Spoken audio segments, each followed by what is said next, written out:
Bismillahirrahmanirrahim. Assalamualaikum warahmatullahi wabarakatuh. Selamat pagi semuanya. Perkenalkan, nama saya Radika Nabila Ma'ruf Ridwan dengan NIM 4211220001. Saya dari kelas PSB 21B. Yang mana saya dari kelompok 4 yang beranggotakan Fathia Salma Izati, Pramita Indriani, dan Zulkifli Sinaga. Tujuan saya membuat video ini untuk menambah pengetahuan saya dan teman-teman tentang tata cara mandi wajib yang sesuai sunnah Nabi Muhammad SAW dengan dari mata kuliah pendidikan agama Islam. Semoga video saya ini bermanfaat bagi kita semuanya. Baik, yang pertama yang mana saya akan membahas tentang apa sih mandi wajib itu sendiri. Yang mana mandi wajib itu adalah, bisa kata lain, hadas besar, yang mana artinya itu mengalirkan air ke seluruh anggota tubuh. Yang mana hukum dari mandi wajib ini sendiri itu wajib, sebagaimana firman Allah dalam surah Al-Maidah, Quran surah Al-Maidah ayat 6. A'udzubillahi minasyaitonirrajim. Bismillahirrahmanirrahim. Wa in kuntum junuban fattahharu, yang artinya, dan jika kamu berjunub maka mandilah. Nah, baik. Selanjutnya kita masuk ke apa sih perbedaan mandi wajib, mandi junub, atau mandi haid. Jadi teman-teman, sebenarnya antara mandi wajib, mandi junub, atau mandi haid itu sama aja. Hanya istilah saja. Kalau mandi wajib itu berarti mandi yang mana seseorang tanpa melakukan mandi itu dia tidak bisa melakukan ibadah-ibadah seperti sholat, puasa, dan lain sebagainya. Sehingga itu dikatakan mandi wajib karena ibadah tersebut baru akan dianggap sah kalau seseorang sudah melakukan mandi wajib. Nah, kenapa juga dikatakan mandi junub? Jadi mandi junub dan mandi wajib sebenarnya sama. Ketika seseorang berjunub atau berhadas besar, maka dia wajib mandi. Dengan mandinya itu, maka ibadah yang akan dia lakukan seperti sholat dan puasa itu menjadi sah. Sehingga dikatakanlah mandi junub karena seseorang berhadas besar, tapi sebenarnya antara junub dan mandi wajib itu lebih luas maknanya. Mandi wajib karena mandi wajib itu mencakup semua, termasuk mandi haid, mandi nifas.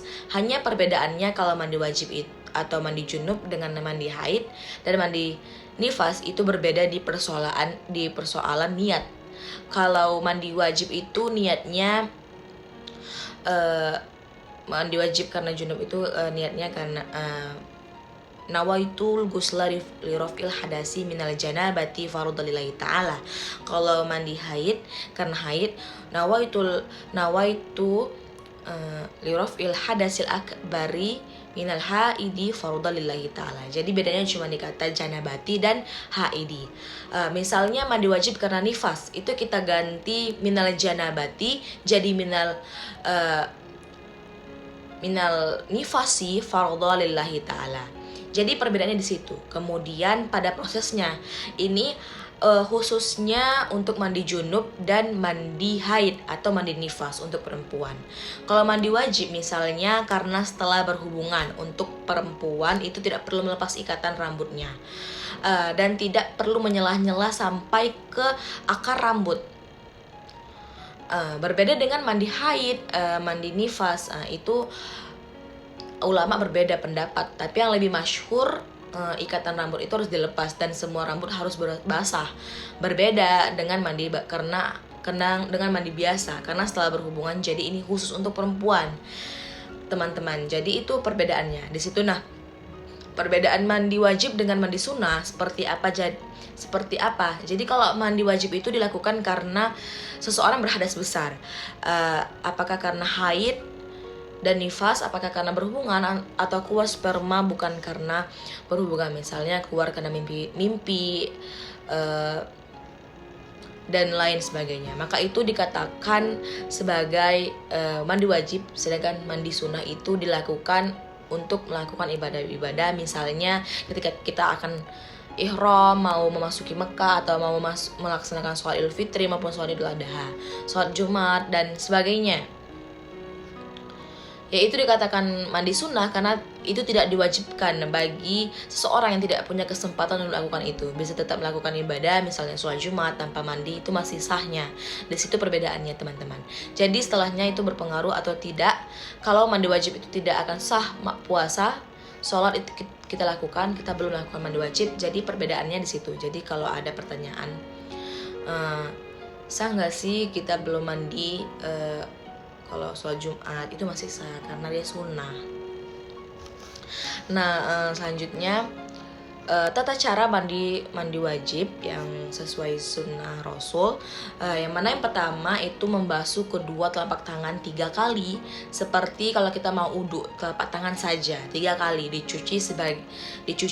Ini sebagian ulama mengatakan hikmahnya adalah kemungkinan dia pada saat biologis mungkin memegang kemaluan pasangannya, mungkin menyentuh benda-benda atau sesuatu yang haram yang dianggap kotor, maka dia mencucinya.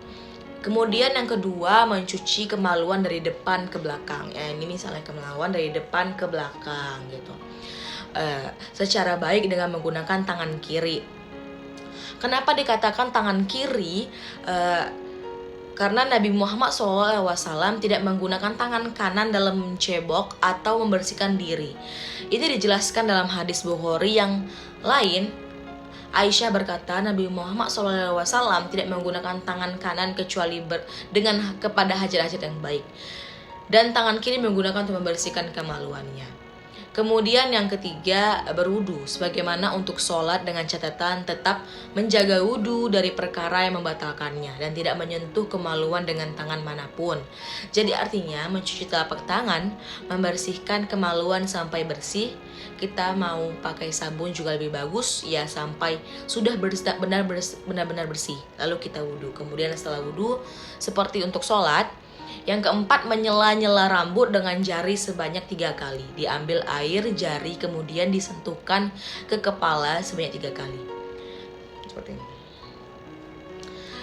Nah, diambil di bagian kulit kepala sebanyak 3 kali. Yakni orang-orang yang mandi membasahi tangannya dengan air kemudian menyela-nyela rambutnya dengan jari-jarinya, yakni melewatkan jari-jari dari sela-sela rambutnya. Yang kelima, mengguyurkan 3 cidukan air sepenuh 2 telapak tangan. Kalau kita sekarang ini bisa 1 timba sekarang ya. Shower juga tentu masuk ke atas kepala hingga kulit kepala basah dengan sempurna. Kalau dalam sebuah riwayat dikatakan Nabi Muhammad SAW mengguyurkan setelah memegang bagian sisi kanan kepala sehingga terasa di kulit kepala airnya. Maka mengguyur sebelah kanan bagian tubuh 3 kali, baru kemudian mengguyur sisi kiri dan seluruh tubuh. Selanjutnya yang keenam, membantu tubuh sebelah kanan dimulai dengan bagian tubuh paling atas, kepala lalu paling bawah.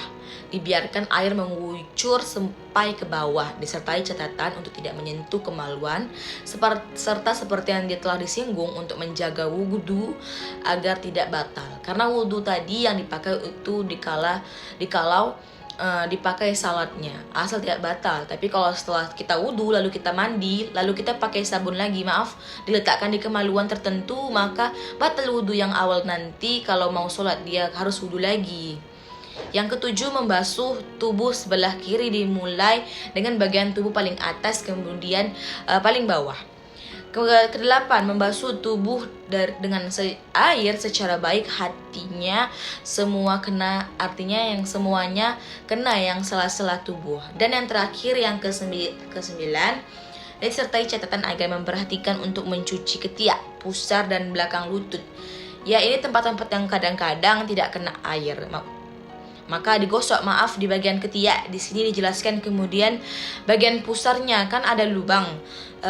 Dikhawatirkan tidak kena air pada sepanjang hidup sehingga mandi junubnya tidak sempurna. Kemudian tidak juga bagian belakang lututnya yang biasanya ada lipatan di atas betis, di antara betis dengan paha belakang. Setelah itu ia pergi ke tempat sholatnya tanpa perlu berwudu, kemudian asal dia tidak membatalkannya. Kalau aku sentuh kemaluan keluar angin kencing, maka ini semua berarti batal wudu awal untuk sholat wajib Rasulullah SAW tadi. Itulah tentang hadis yang mana dijelaskan pusarnya akan lubang di kawat yang tidak kena air sepanjang hidupnya, sehingga mandi junubnya tidak sempurna. Kemudian juga bagaimana belakang lutut yang biasanya ada lipatan di atas betis, di antara betis dengan paha belakang. Setelah itu ia pergi ke tempat salatnya tanpa perlu berwudu. Kemudian kembali asal dia tidak batal. Ada juga hadis Rasulullah SAW yang mana mengatakan ketika mandi janabah mula-mula beliau SAW mencuci kedua telapak tangannya. Lalu beliau menuangkan dengan telapak tangan kanan atau dengan tangan kanannya pada tangan kirinya. Lalu mencuci kemaluan. Maksudnya air dengan tangan kanan ditaruh ke tangan kiri yang tangan kiri yang mencebok kemaluannya, supaya kita jelaskan tadi kanan tidak boleh memegang kemaluan. Setelah itu beliau berwudu seperti wudu untuk sholat. Kemudian mengambil air lalu memasukkan jari-jarinya pada akar-akar rambut hingga ketika masa beliau sudah menyempurnakan, maka beliau menciduk 3 kali cidukan dengan kedua telapak tangan untuk mengguyurkan dan pada kepala, lalu mengguyur seluruh tubuhnya lantas membasuh kedua kakinya.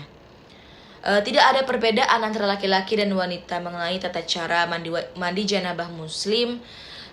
Diriwayatkan dari Ummu Sulaim radhiyallahu anhu, aku adalah seseorang wanita yang biasa mengencangkan jalinan rambutku, maksudnya mengucirnya, apakah aku harus melepaskan kalau aku mandi janabah kalau ada kunciran? Maka dalam suatu riwayat, apakah aku harus melepaskan kalau aku dalam keadaan haid atau junub? Maka Nabi SAW menjawab, tidak. Perlu tapi cukup bagimu mengguyurkan pada kepalamu 3 kali cidukan, lalu kamu guyurkan air pada tubuhmu, maka kamu menjadi suci. Hadis yang riwayat Muslim menjadikan 1 halaman 259. Jadi perlu dipahami juga ya, mandi junub ini ringan kali, bukan mandi yang berat seperti sering yang dibayangkan, karena ada juga orang pada saat pasangannya ingin mengulangi biologis, dia nggak mau karena males. Karena males ini bukan masalah malas mandi, bukan sulit. Jadi jangan selalu dibayangkan kalau saya tadi mandi sekarang diurus lagi harus keramas lagi dengan sampo segala macam, pakai air tadi sudah pakai sampo, sudah pakai sabun, sekarang mandi yang kedua ini mandi membasahi syarat saja sampai saja supaya junub itu bersih bisa saat sholat gitu kan, dengan tadi mengguyurkan sampai 3 timba air yang dibahasakan dalam hadis ini. Adapun tentang mandi wanita dari haid, maka para ulama berselisih dengan menggunakan